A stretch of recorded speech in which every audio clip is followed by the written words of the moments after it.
in whatever limit we can give the answer, in whatever knowledge we have, we can answer that. Yes. So last time somebody suggested me to to have some sessions on the emotional intelligence or emotional resilience in children especially. So we are talking about the emotional intelligence lots, but we are not talking about the emotional resilience, especially in children. So probably we can discuss on that, or we can have a conversation. Like Prasad sir, if you're I would like to add one thing, Kamalji. Yeah. Children are more resilient than us. Yeah. Yeah. So one thing is, although I agree, we need to create that space or the environment where they can become emotionally strong. But we cannot teach them. It is not We something. cannot teach. No, but okay. Yeah. Let me complete. Let's discuss. It's a great topic that you have initiated. Especially, sorry to disturb you. Sorry. How looking at ourselves, how we have reached where we are. Some of us are in the mid-30s, 40s, mid-50s, maybe mid-60s also. So we have traveled and we have experienced a lot, but with a context of being in the space of emotional quotient. I wouldn't call it intelligence. Yes, although from the book 8 Habits from Effectiveness to Greatness, what Stephen R. Covey says is, every child is born with hardwired birth gifts. One of them is the ability to choose. Second thing is, they are born with abundance of, intelligence, IQ, EQ, PQ, and SQ. The only thing is, as we grow, our experiences and our, learning, our environment, our education system, all those things influence. And these abilities, tend to, instead of improving, they tend to become weaker and weaker, especially the emotional intelligence part of it. So the point here is we can start sharing, what our experiences have been, especially in the emotional quotient or emotional intelligence space. In various environments. Not everyone probably has worked in an organization. Like Kirtana explained very well, along with her slides, she brought in real life situations from her own experience, from her own office. So let us share. Achar sir also has worked in our multiple organizations. I have worked. Aipur sir has worked. Yourself, you are still working. And Pandya also has worked. Akila ma'am also. Murugesh sir definitely.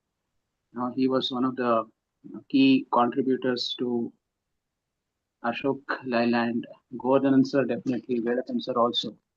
So let us at least take a minute or two and what kind of a experience we had. Probably this 30 minutes may not be sufficient, but at least 2 or 3 of us can share in the emotional intelligence space what breakdowns we had or what breakthroughs we had.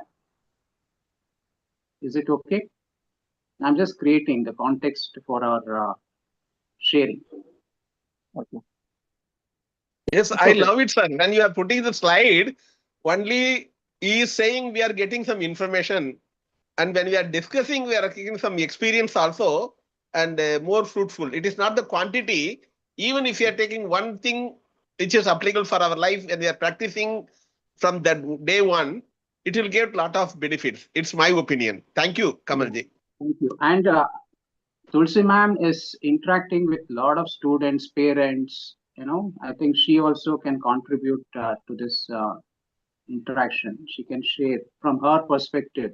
Where is the gap when it comes, between parents and children and teachers and children? There is a gap, when it comes to the emotional space. So, Tulsi ma'am, you can start and then we can contribute from our personal experiences, in organizations. Over to you, Tulsi. Good morning, all. Actually, I didn't raise my hand for this topic. before that, I saw one number joined in our morning master group, one big number. I would like to know which country is this? Any spam or No, something? Yeah, we have to be careful, Tulsi ma'am. that is You know, why. if no one has invited them, we need to, block them. Yes. So Ask please, them, Amadou, let them know please check it. who is introduced. Because one yeah, of my no, uh, who, yeah, 1 second, who allowed them, to join? Who accepted the invitation? Which number? I'm not seeing any number. Amadou 2 3 Hamza. plus 2 3 4 9 0 4 5 0 6 4 5 7 6. Yeah, let us be very careful. I don't know who has approved his this I thing. don't. Amadou Hamza joined using a group link. So we have to be careful. We need to protect ourselves and what is happening. So let us be careful. Thank you, ask them Tulsi to ma'am. introduce themselves. Once if they come to the audio, video, then Now we'll let us engage. not digress. Let us not digress. Okay. We'll take it up separately. Yes, over to you, Tulsi ma'am. No, somebody can start the session. After Okay. that, I will share No, my view. so Thank you, sir. what I thought to Amadou, start, what I thought to Amadou, start about, you yeah, start from your experience, in your organization. What has been, okay. one or two instances where, you you kept your cool and you helped uh, the project or something progress smoothly, or instances where we lost our cool and it really took some time to get back on track. Anything, you choose your experience, share from your experience Yes, in the yes. space of emotional intelligence in your Yes, organization. It today could we be are your talking. own experience, or it could be what others behavior or emotional behavior. Yes, today we are talking about the emotional resilience in children, students, especially in Yeah, students, right? students. Yeah. Yeah. No, So that's why in that's the the topic beginning, we started. That's why, Tulsi ma'am, I know I requested you to yeah. share your experience, and then once you are shared, then we can get into our experience in working organizations.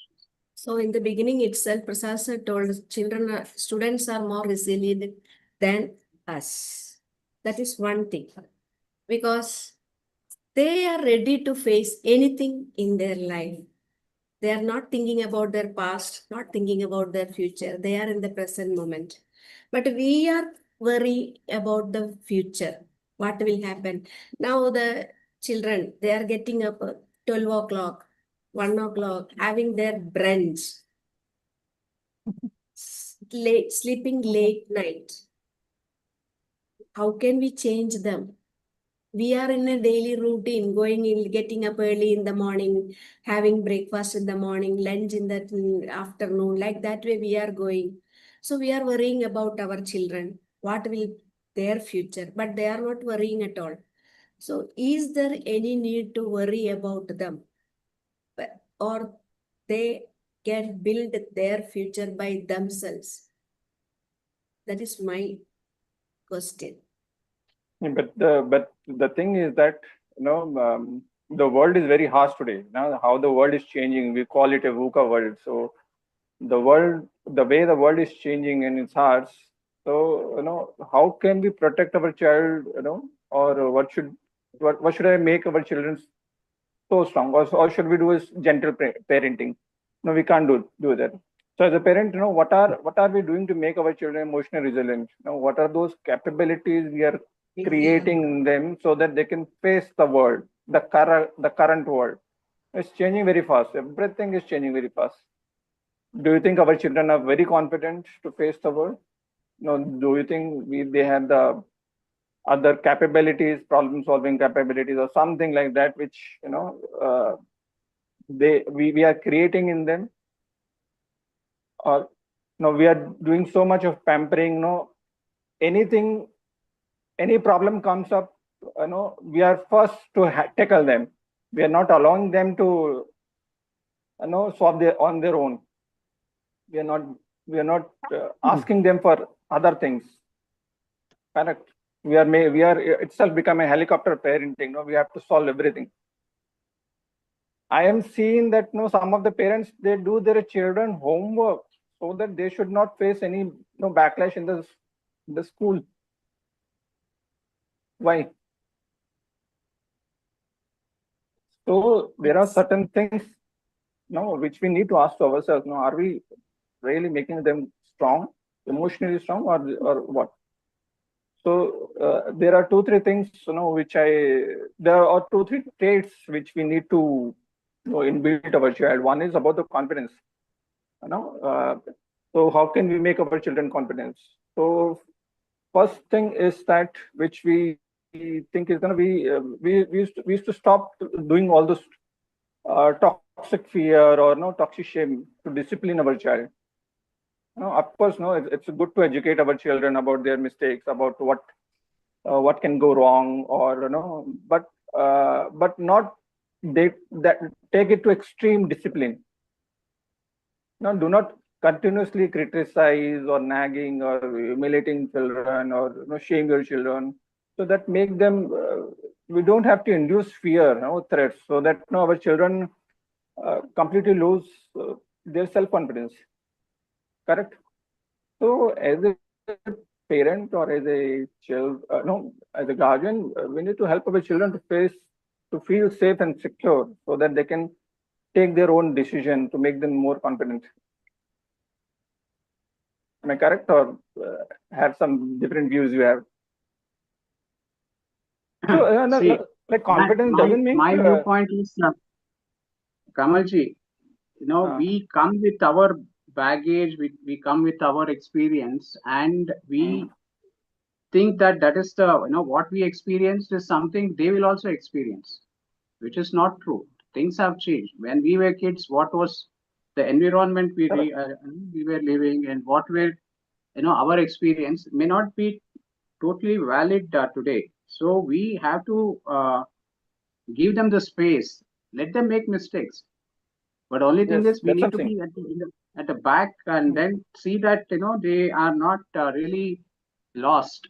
That's the only thing we can do. The only thing is, we have to create the space for them to explore. And it is like, a child learns to walk, it falls down, it gets up, and this thing, it is there within, it is built in. Yeah, The let only them thing is, fail, let we them tend fall. to overprotect. We tend to overprotect, and we Yeah, tend to shield them from all the real life situations. That is not going to help them, build their emotional intelligence, or no, it is not knowledge. It is already there. It is how they are able to, when they face challenges, how they can, without losing their confidence, how they can apply themselves to get out of those situations, keeping their composure, not to react. So this is something which can come only when they really are exposed to such situations, challenging, emotionally charged up situations. correct. For example, we also especially, I'm not pointing fingers at anyone, but when both the parents are working, and the guilt factor, and even, the child, not every child, is the same. They have their own personality. So some children maybe, can adjust to the situation where, the parents are working and things like that. But some children thinks that they are entitled to get what they want, and they demand. And if they don't get it, they can get to any situation. There are instances where children, they did not get an iPhone or something, and they committed suicide. So there are these Right. extremes also. So Hmm. the thing here is, yes, one solution does not fit. Each individual, each child is unique, and we cannot generalize. So I know it is not feasible also to have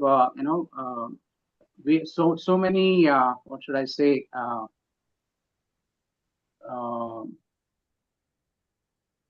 tips or something to parents, saying that it cannot run to hundreds or thousands of this thing. It has to be something generic at the same time, where the purpose or the intent is to how we can bring emotional or how we can help children develop their emotional resilience. What is resilience? The resilience is springing back. Yeah, you yeah. know To, so yeah, when to bounce back something from the situation. when something doesn't happen the way we want it to, so how Hmm. quickly we can get back on our feet, or how we can get back to action. So how do we empower children to build their emotional resilience? We have to only create situations, we have to create an environment, we have to give them create opportunities where they fail. There are just the chances of failure is higher than or equal, at least 50-50. If everything we facilitate, like you said, parents even go to the extent of doing the homework and the kids just goes and submits it. That is Yeah. doing a Yeah. disservice. Parents are Yeah, yeah. really impacting the future of that kid just because of some marks, some grade or whatever. They are killing the ability to stand on their own 2 feet. Correct. Let them face that. No, if they are not doing their homework, let them face that, so then they can sort it out. Yeah. In a same, yeah, in a same way, the other part is, we said about the problem solving skills. So we all have our problem. We are sorting it. But nowadays, what happened that in any situation or any problem child come up, we jump into that and solve all their problems. We think that, okay, we have the more experience. Our children should not fall, should not fail. So we create them the solution for them. We are not giving them chance, or not taking their views on how to solve that problem. We are not asking, no, what do you think about this problem, or no, what do you understand about it, or what are the different ways to look at it, or how can we learn from it. So we're not asking them question to solve the problem itself. Instead, we're giving them the already solved things. So that's the another thing which our children should learn be that, or we should induce that, how to solve certain problems. Ask their opinion, what they feel about it, how they look into it. Yeah. Defining the challenge. I wouldn't like to use the word PROBLM. It does not have a positive connotation. I can understand. Yeah. Yeah. Challenge. So let us ask them. How do they define? How do they look at the challenge that they are facing? Yeah. Correct. Not to define it for them or not to handhold them. So let them make mistakes even in that analyzing the situation. We are there. Our stand should be there. We are at the back of back and allowing them to explore. It's like going in a jungle and we are behind. If they come across a snake or a tiger, what is that? Whether they stand and whether they run back, or I'm taking an extreme example, but this is we are living in a world where the tiger and snakes are not real, but they come up in some other forms, which correct. have a similar impact on their emotional health. Yeah, correct. We're hearing lot of about the child abuse cases, or other things which we see in our society. So we have to make them alert from those things also. Yeah. Yeah. See, anything else? Yeah. Yeah. One thing is sharing. Sharing from our life authentically, in the sense that when they come across, they come home and they say this happened in school, or this is what I experienced. Just listening to them and asking them questions, not to give solutions to them. If there was a fight in school, someone bullied the child, and it is something that it is happening often, and the child is afraid to complain to the teacher or even come and tell it to the parents at home. So what can be done in that situation? How some of the children just are afraid and they silently suffer. I think Rubab ma'am has not joined. She had shared about her son. He doesn't want to go to school because teachers, scold him, and he has a kind of this thing that other kids bully him. And now what he's doing, he wakes up through the night and he keeps watching YouTube and other things. And through the day, he says, "I'll not go to school." Akila ma'am, if you can see if Ruba ma'am is free, she can join. So Yes, sir. that is what she is experiencing. How that's a real life case. And he's good in football and everything. He has those abilities. But he's taking the easy way out. He's fallen for the dopamine effect. So he wakes up throughout the night and daytime he sleeps. He doesn't go to school. It was what she had shared. I don't know what is the situation now.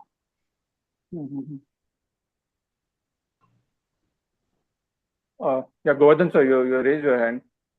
Yeah. Good morning, everyone. And I just wanted to share that regarding children, basically we are all human beings and we are vulnerable, especially our children, that is their age.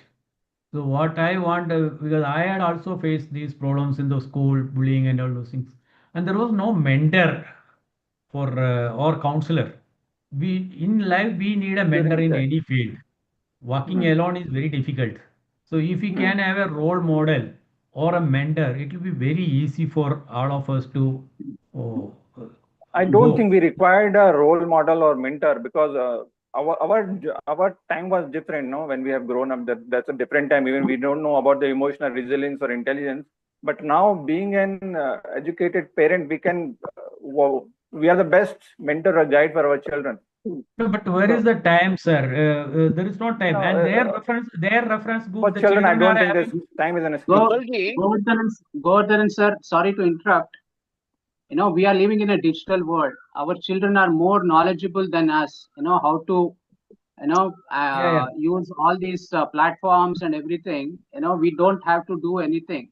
They have enough. We can't teach them. That's what I started my Agreed, agreed, sir. Let me Contribution complete, is. Gordon sir. Let me complete. Let it not be an argument here. Let me complete my viewpoint, and then you can share your viewpoint. Let us respect each other's thing. When one is speaking, let us not interrupt.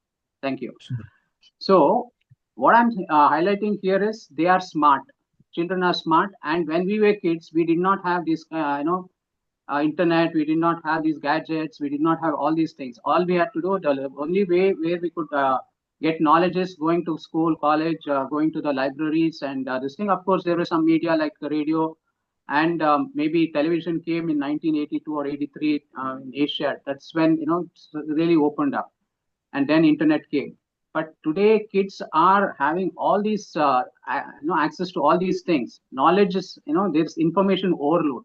They do not know what to take and what not to take. That is another challenge.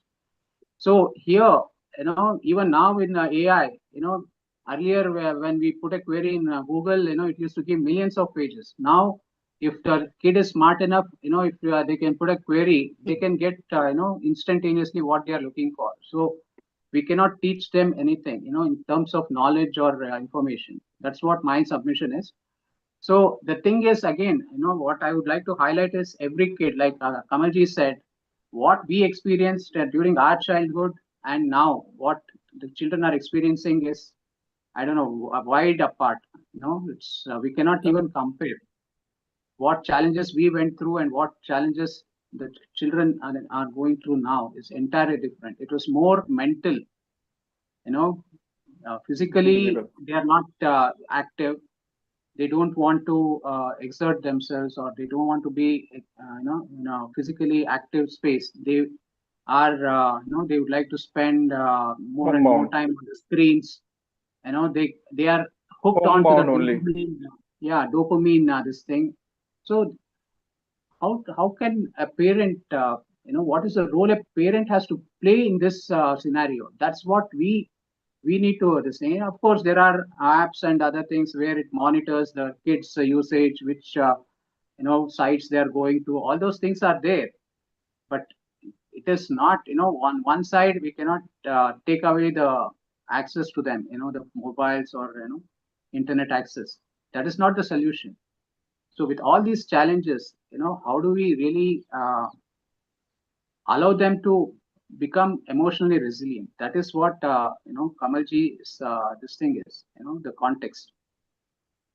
This thing, they can teach us today. There are many things we have to learn from them, and we need to be humble enough to accept that fact. They are more knowledgeable about the digital world than us.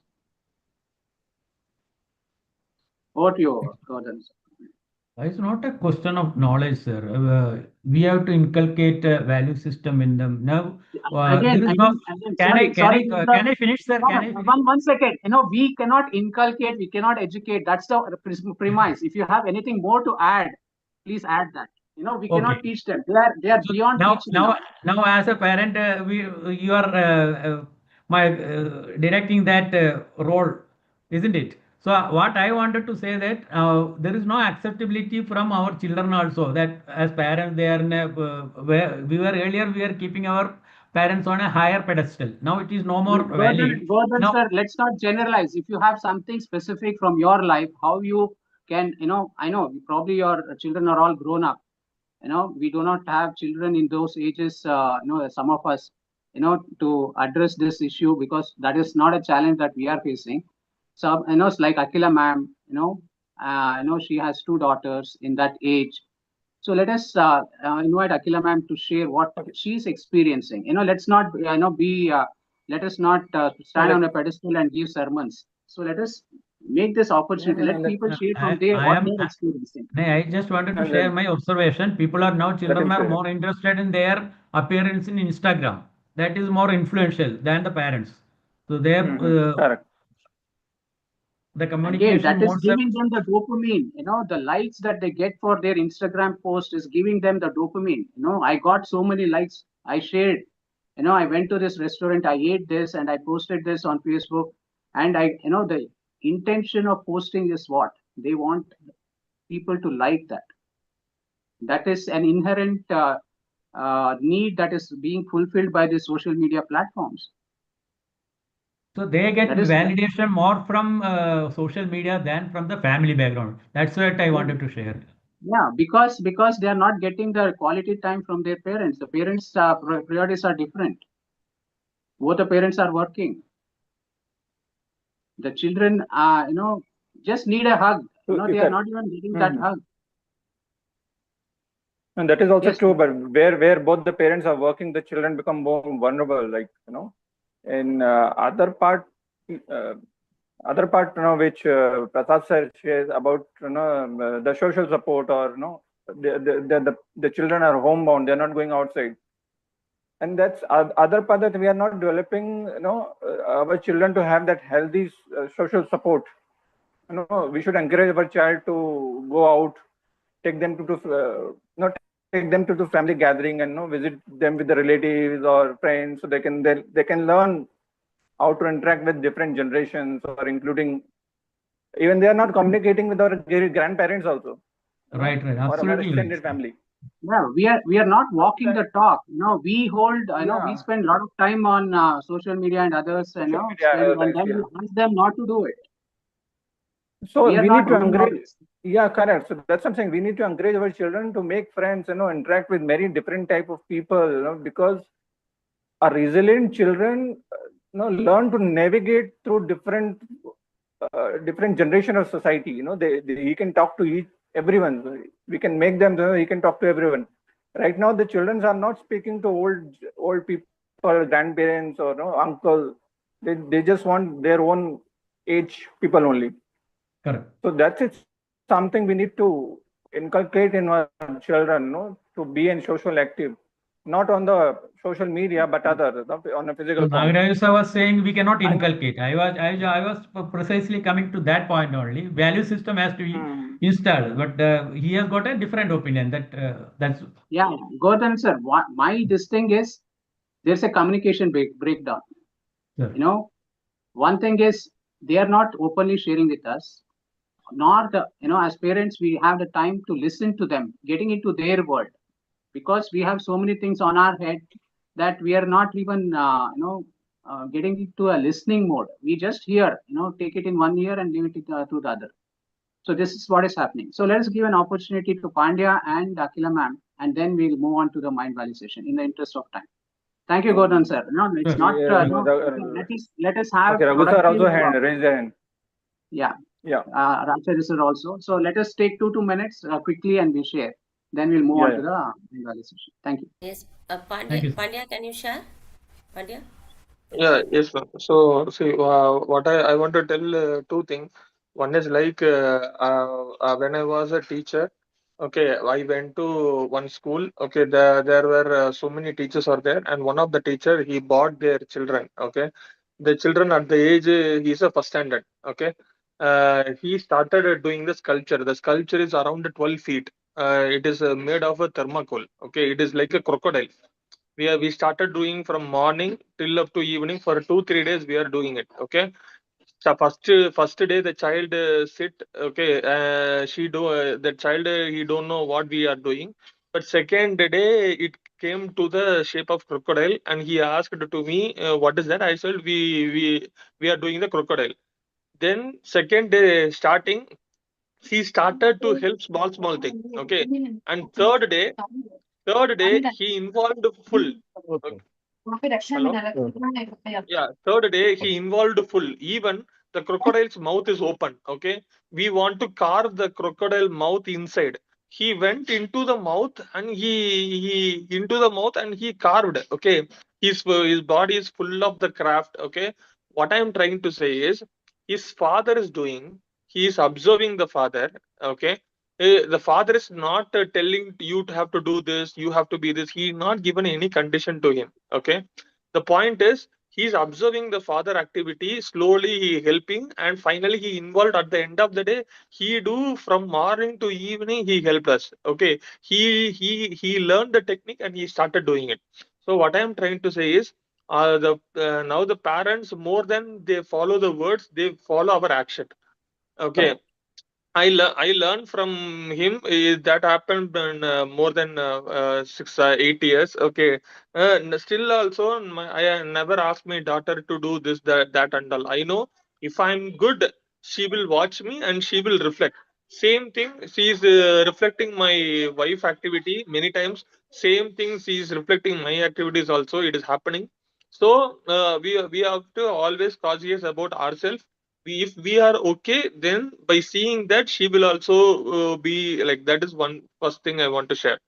And second thing is, for example, my child is now 5.5, is going to be 6. Okay, so when she was the older age, because now I'm seeing near my home there is one baby. Okay, the baby's age is 1 year old. Whenever she fall down, she has a smile. Okay, she now only she started walking. Okay, she's standing alone, walked 3 steps, and she falling down. And whenever she fall down, there is a smile. Okay, but when she will cry, no, if someone is near, okay, if she is alone, she fall down and he is smiling. I observed. Okay, when mother is coming, no, near to that, he fall down and he is crying. He want attention. Okay, so in the same way it has happened to me. When my child is small down, I know that. So whenever my child follow, I will never turn her. Okay, simply I will do my work. Okay, first time she cried, third time she will cry, fourth time she again she smile only. Okay, because the when the parents are near to that, to get attraction, to get attention, they are doing something. So I can tell it in different way. When she fall down in my home, okay, I'm in Bangalore. Okay, when she fall down in my home, she will wake up and she will do next activity whatever.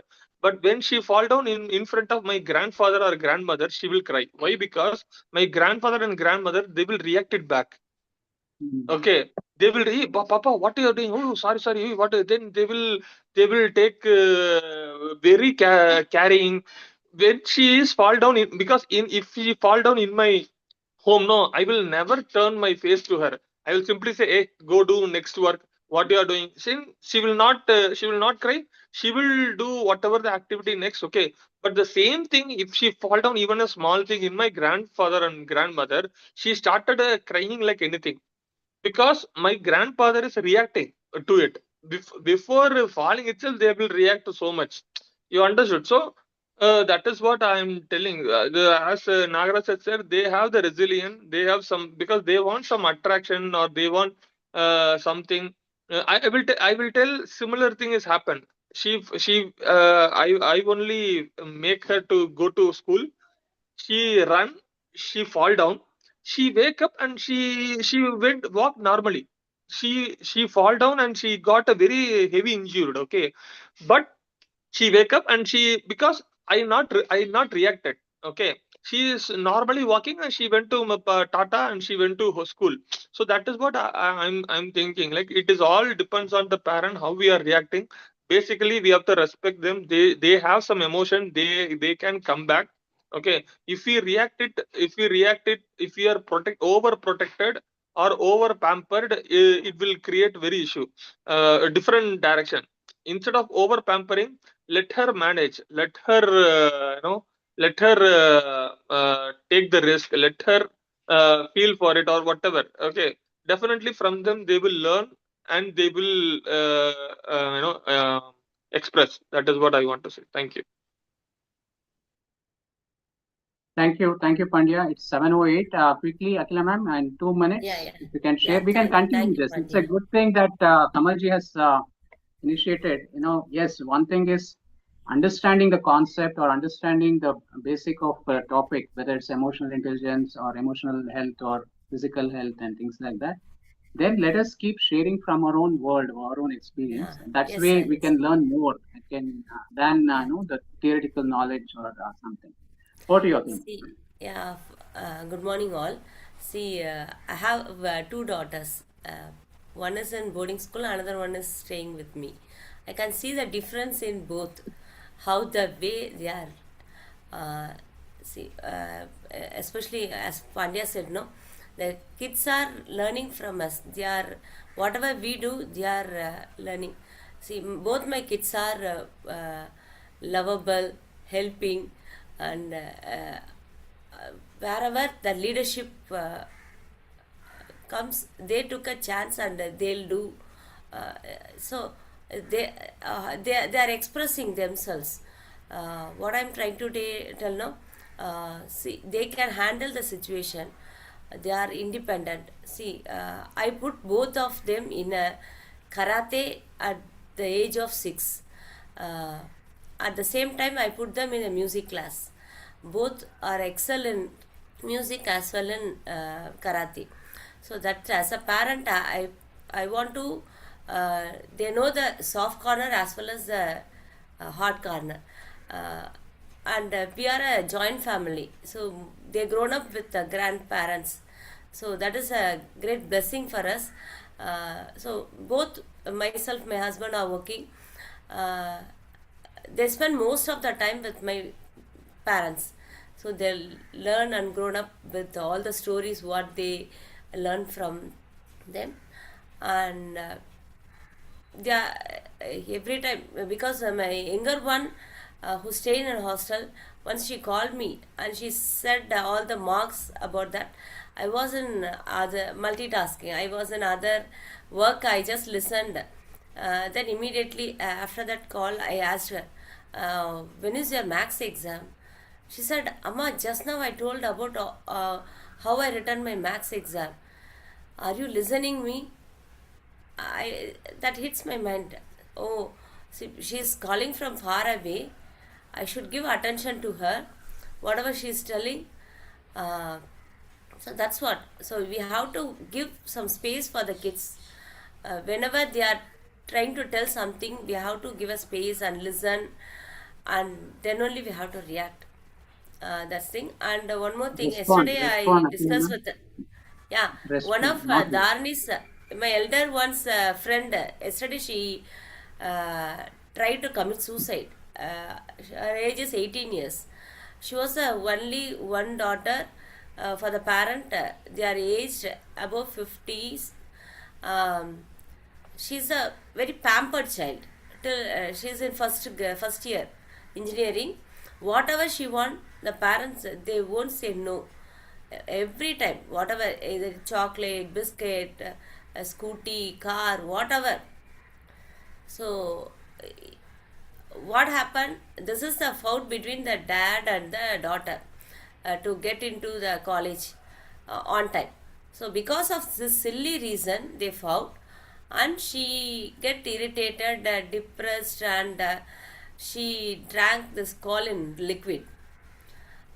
So she didn't inform to the parent also. It happened in the morning 9 o'clock. Because the parent, they didn't give a space to discuss about that. She messaged to my daughter. After college 3 o'clock, she noticed that, and she immediately informed me, Amma, Priya had something. We have to inform to the parent what happened. So immediately I told her to go get into her home and took her to hospital, all the first aid, this thing. So what I'm telling now, as a parent, we are doing everything for them. So, but we are not giving a space for them to talk. That's the thing. Yes, thank you. That's, I took a long time for you. Thank you, Akila ma'am. Thank you. Thank you for sharing. And yes, it's a communication failure. I mean, basically, when I say communication, it is not what is spoken. Spoken communication only carries 7% weightage.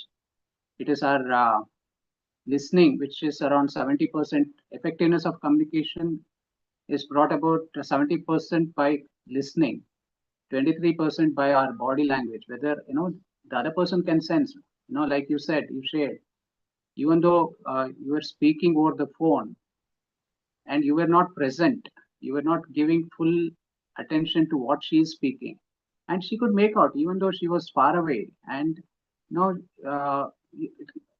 could have asked some intelligent questions because you were multitasking, but even then she would have known that you are not listening to her, right? So that is the thing, that we need to give them space even to communicate, listen to them. So thank you, Akila ma'am. Thank you for sharing that. Yes, it's already 7:14. So we'll there is one 7-minute meditation this thing that will start. Acharya sir, anything that you can quickly share in a minute or two, please? Pandya, you have anything more to share, or you can lower your hand, please? Acharya sir is a hand. Yeah, it seems like Acharya sir is busy. So let me share. We have 15 minutes. So let us complete. Actually, I am observing what everybody are saying. I'm taking, and my we'll opinion continue. is something different. Yeah, we'll continue, Acharya. Yes. Sorry. Yes, please continue. We'll because this time. is that very, very important subject. Yeah, please. Yeah, let us complete lesson number 17. There is last bit. Yeah. Let me share the screen.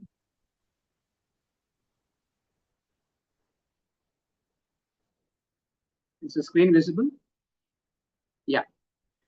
So yesterday we went through this long meditation, energy healing, fast start guide. So what is left of this lesson number 17? Let us go through that. Jeffrey's 7-cycle energy healing. The first is intention, identifying the challenge. 2, permission, allowing yourself to understand and heal. 3, insight, finding and exploring the blocked energy.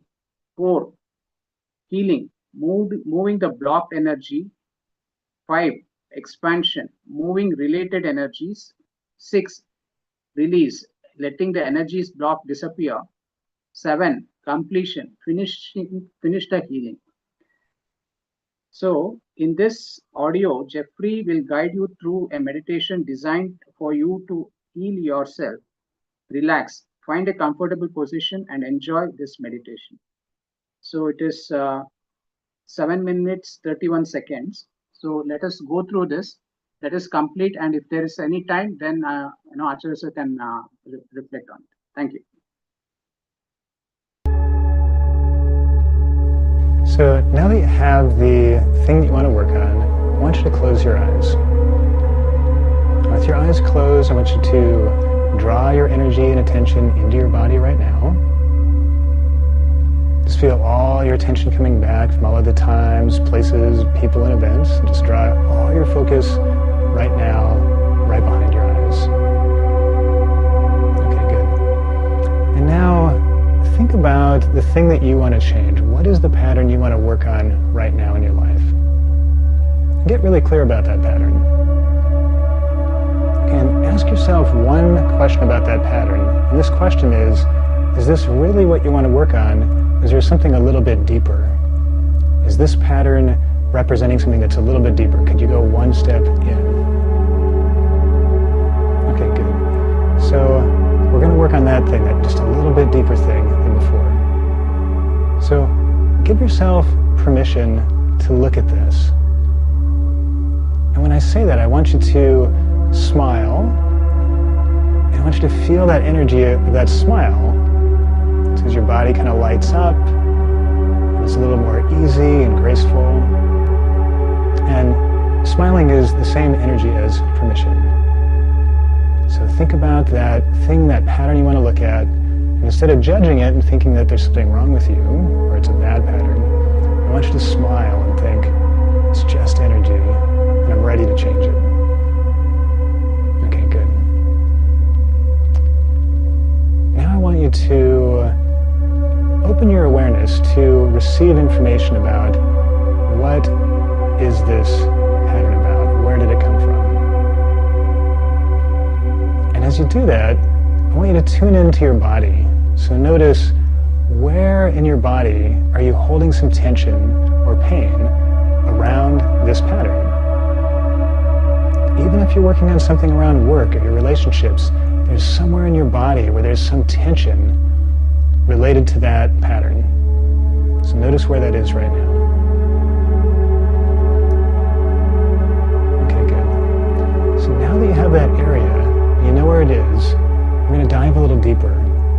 What does that energy of that block or that pattern feel like in that area? So does it have a color to it? Is it dark or light? Is there a texture with it? Is it soft or kind of prickly? Or maybe it's cold or hot? Notice how that pattern makes you feel. Is it kind of funny, like an entertaining pattern? Or does it really make you angry? Or maybe there's a little sadness around this pattern. Just notice the emotions there. You're just tuning in to where is this stuck, and really getting clear on where you're storing that in the body. Okay, good. Now you've got this location of where that energy is. We want to give it somewhere else to go. We're going to gather that energy and put it somewhere else. So I want you to imagine in your mind's eye that there's a soap bubble. And you're going to put it right out in front of you, about arm's length in front of you. And you can make it pretty big, about as big as your hands. And I want you to, with your intention, take that energy and let it move out of your body from wherever the place you found is, and see it moving out into that bubble in front of you. You can visualize it like it's sort of pouring out of the body, or you might see it move all at once out of the body. Let yourself notice that in any way